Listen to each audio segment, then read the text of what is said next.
नमक कम है पार्ट 1। एक लड़की भले ही शादी कर अपने ससुराल चली जाए, पर उससे अपना मायका कभी नहीं छूटता, खास करके अपना भाई। नेहा की शादी को 1 साल हो गया था। एक रोज वो अपने भाई को फोन करके कहती है, ऐसा कौन सा काम कर रहा है तू कि तुझे छुट्टी नहीं मिलती? देख, इस बार अगर तू नहीं आया ना राखी पर, तो समझ लेना तेरी बहन तुझसे कभी दोबारा बात नहीं करेगी। यहाँ भी नमक कम है भाई साहब। भाई से भरत मिलाप हो गया हो तो जरा कढ़ाई में चढ़ी आलू की सब्जी भी देख लें। सॉरी भाभी, वो मैं साल भर हुआ नहीं शादी को, रोज तो तू अपने घर वालों से वीडियो कॉल पर बात करती है, 4-4 घंटे फोन पर बात करती है। उसके बाद भी तेरी बातें रह ही जाती है कि तुझे अब रसोई में भी बात करनी है। ये कहकर बड़बड़ाती हुई सीमा हॉल में चली जाती है और आटा गूंथती हुई अपनी सास से कहती है, 2 महीने पहले ही तो पूरे 1 हफ्ते अपने मायके रहकर आई हैं। अब फिर से इसे अपना भाई याद आ रहा है। हमारे मायके से तो कभी कोई नहीं आया और यहाँ लोग अपने मायके से अपने भाई भतीजों को बुला रहे।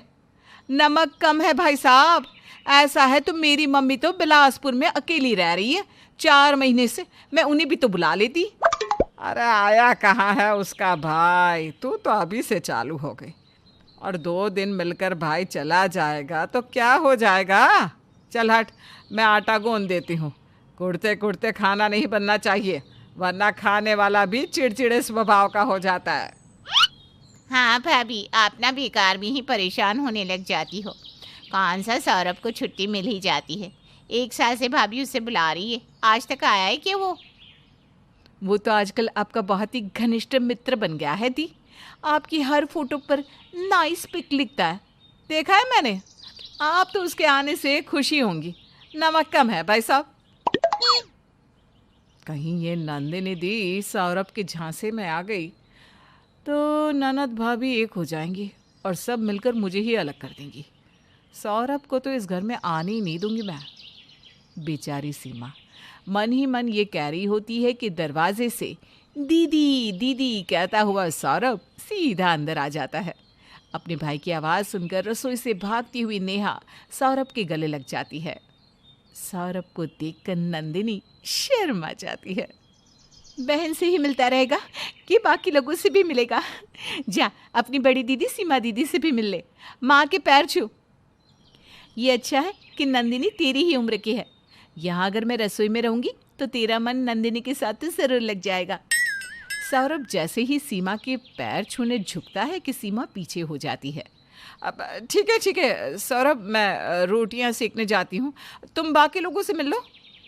बेचारी सीमा जो पहले ही अपनी देवरानी को इस घर से बाहर देखना चाहती थी, अब तो उसके परिवार वाले भी इस घर में आ रहे हैं और उन्हें आता देख उसे अपने हाथ से सत्ता जाती हुई दिख रही थी। आज तक इस घर में मेरा राज था। जब से ये लड़की घर में आई है तब से सबकी चहेती बन बैठी है। अब धीरे धीरे अपने मायके वालों को भी इस घर में घुसाना चाह रही है। क्या मैं समझती नहीं हूँ इसकी चाल? सौरभ बेटा, अगर तेरे जीजा ने ही तुझे इस घर से धक्के मार कर नहीं निकाला ना, तो मेरा नाम भी सीमा नहीं। रात को सभी बैठकर घर पर गप्पे मार रहे थे। सौरभ के आने से मानो पूरे घर का माहौल ही बदल गया हो। रात के खाने की तैयारी भी करनी है। नमक कम है भाई साहब। आप लोग गप्पे मारिए, मैं चलती हूँ रसोई में। मैं भी आती हूँ ना भाभी। अरे हट पगली, आज ही तो तेरा भाई आया है, कुछ देर तो उसके साथ बैठ, वरना वो क्या सोचेगा कि हम सब उसकी दीदी से ही सारा काम करवाते हैं। सीमा के बदले मिजाज से सब चौंक जाते हैं, पर मन ही मन खुश भी होते हैं। पर सीमा तो चाल चल रही थी। वो जाकर रसोई में खाना तैयार करती है और सौरभ के लिए अलग से सब्जी निकालती है और उस सब्जी में जानबूझकर 1 चम्मच मिर्च और नमक डाल देती है। फिर एक आदर्श बहू बनकर सीमा सभी को खाना परोसती है। जैसे ही सौरभ पहला निवाला मुंह में लेता है तो ऊ आ करके चिल्लाने लगता है, ओह इतनी मिर्ची, पानी पानी। तुम ठीक तो ना सौरभ? लो पानी पियो।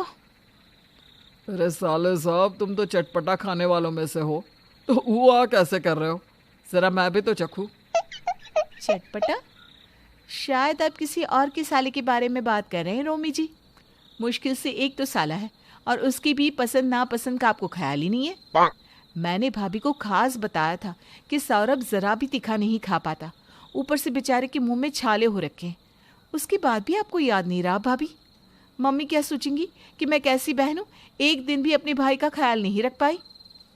रोमी खाने को चखता है तो उसे सब कुछ बराबर लगता है, क्योंकि तीखा खाना तो बस सौरभ के लिए बना था। मौके का फ़ायदा उठाती हुई सीमा फूट फूट कर रोने लगती है। नमक कम है भाई साहब, लगता है मुझसे गलती हो गई।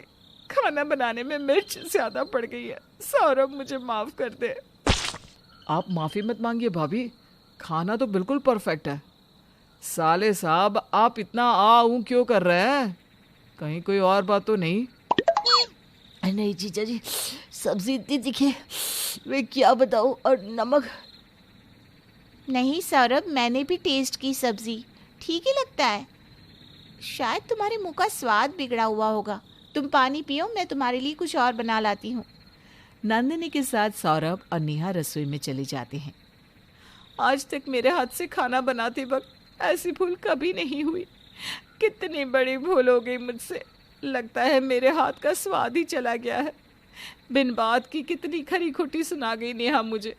आज तक जब मैं भारी गर्मी में खाना बनाती थी तो किसी ने दो अच्छे बोल नहीं कहे, और आज एक गलती पर नमक कम है भाई साहब। क्या भाभी, आप भी ना, आज तक हम आपके ही हाथ का बना खाना खाते आ रहे हैं। हम कुछ नहीं भूले हैं भाभी। और साले साहब और नेहा की बातों को आप इग्नोर कीजिए, मैं नेहा से रात में बात करता हूँ। ये थी शुरुआत साले और जीजा के बीच मनभेद की, और अब सौरभ के बाद इस झांसे में फंसने का नंबर था नेहा का। रात को 1 बजे अपने कमरे से निकलकर सीमा रसोई में जाती है, जहाँ पहले से ही नंदिनी उसका इंतजार कर रही थी। वाह भाभी, इसे कहते हैं चाल। पर जब कोई कांड करती हो ना आप, तो मुझे भी बता दिया करो। खैर, अब समय आ गया है नेहा भाभी का इस घर से और हमारी जिंदगी से निकलने का। कॉलेज में मेरी फर्स्ट प्लेस लेने वाली नेहा ने क्या सोचा कि मेरी भाभी बनने के बाद वो मेरे घर में भी फर्स्ट प्लेस ले लेगी? नो वे। कहते हैं ना, जो दिखता है वो होता नहीं, और जो होता है वो कहाँ दिखता है। सौरभ की सबसे करीबी दोस्त दिख रही नंदिनी असल में इस सारे षड्यंत्र में शामिल थी, और ये सब भी उसके प्लान का ही हिस्सा था। अब ये ननद भाभी की जोड़ी मिलकर आगे क्या चाल चलती है, इसके लिए हमें अगले भाग का इंतज़ार करना होगा। तब तक के लिए सोचते रहिए कि आगे क्या क्या होने वाला है।